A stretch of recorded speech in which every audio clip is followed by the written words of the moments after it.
তো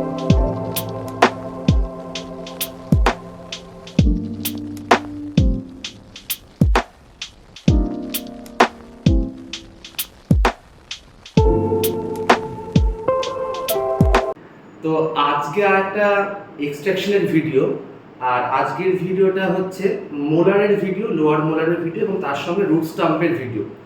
তো আমরা তো এক্সট্রাকশনস করে দিয়েছি, খুব সাবধানতার সঙ্গে এক্সট্রাকশনস করেছি, ভালোভাবে এক্সট্রাকশনস করেছি, কোনো ব্যথা না দেওয়ার চেষ্টা করেছি। ব্যথা কি সেরকম কিছু লেগেছে? লাগেনি। কিন্তু এখান থেকে বলার দুটো বিষয়। একটা বিষয় হচ্ছে এই যে ছোটো ছোটো রুট স্টাম্পগুলো অনেকেই মুখের মধ্যে রেখে দেয়, তারা ভাবে যে ছোটো ছোটো আছে, দাঁতই পড়ে গেছে, এটাও একসময় পড়ে যাবে। কিন্তু এটার যে কতটা ভয়াবহতা সৃষ্টি করতে পারে সেটার উদাহরণ কিন্তু উনি।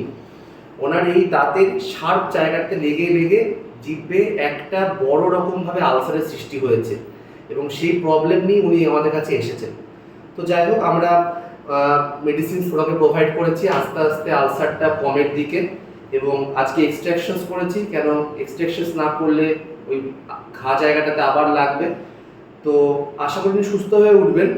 এবং এই ভিডিওর মাধ্যমে আপনাদেরকে একটা কথাই বলার, যে দাঁত গোড়া ফেলে রাখবেন না, কেন এর দেখতে ছোট কিন্তু ভয়াবহতা প্রচুর। তো আজকের ভিডিও অবধি, দেখা হচ্ছে নেক্সট ভিডিওতে।